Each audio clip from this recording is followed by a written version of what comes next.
अप्रदन के अप्रदन के प्रमुख कारण यानी मृदा नष्ट होने के कारण कौन कौन से हो सकते हैं। तो यहाँ पर मृदा अप्रदन के निम्नलिखित कारण हो सकते हैं। पहला हो सकता है वनों का नाश, यानी वनों का नाश का मतलब होता है कि आप लोग अपने पैसे कमाने के चक्कर में कई लकड़ियों उत्पादन बनाने के लिए या खिड़की दरवाजे बेंच चेयर और कई वस्तु ऐसे बनाने के लिए लकड़ी के अंधाधुंध दोहन कर रहे हैं।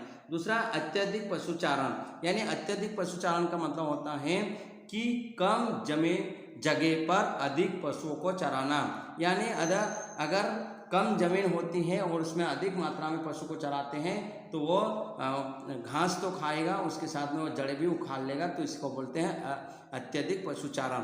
दूसरा है आदिवासियों द्वारा जमीन कृषि करना, यानी आदिवासी जो होते हैं तो हमारे देश में अनेक स्थानों पर आदिवासियों के जंगलों को साफ करके खेती करते हैं, फिर उस भूमि को छोड़कर दूसरे स्थान पर चले जाते हैं। ऐसे भूमि पर कटाव की समस्या उत्पन्न हो जाती है, यानी कुछ लोग वहाँ पर कुछ दिनों के लिए खेती कर लेते हैं जंगलों को काटकर और वापस कई दिनों के बाद उनको छोड़ दिया जाता है, तो वहाँ पर उसे बोलते हैं आदिवासी द्वारा जमीन कृषि करना, यानी कुछ वर्ष तक जंगलों को काट के कुछ वर्षों तक करना और उसके वापस छोड़ देना और वो आदिवासी में उस छोड़कर दूसरे के चले जाते हैं, उसके कहते हैं जमीन कृषि। और यहाँ पर है पवन अप्रदन, यानी चौथा पॉइंट है पवन अप्रदन, यानी पवन अप्रदन का मतलब होता है कि वायु के द्वारा एक जगह से या ढलान वालों जगह से या पर्वतीय या ढलान या मैदान में से एक जगह एक स्थान से दूसरे स्थान पर मिट्टी को वायु द्वारा ले जाने को पवन अप्रदन कहलाते हैं या वायु अप्रदन भी कह सकते हैं। दूसरा है भारी वर्षा।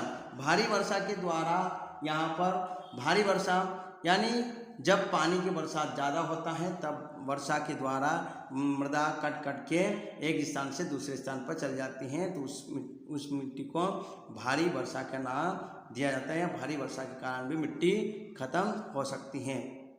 ऐसे ही प्रमुख मृदा के निम्नलिखित अंतर है 5, यानी वनों का विनाश, अत्यधिक पशुचारण, आदिवासियों द्वारा जमीन कृषि करना और पवन अप्रदन और भारी वर्षा। आप लोग ज़्यादा से ज़्यादा शेयर करें, सब्सक्राइब करें, लाइक करें और इसको ज़्यादा से ज़्यादा आप शेयर करें। Thank you.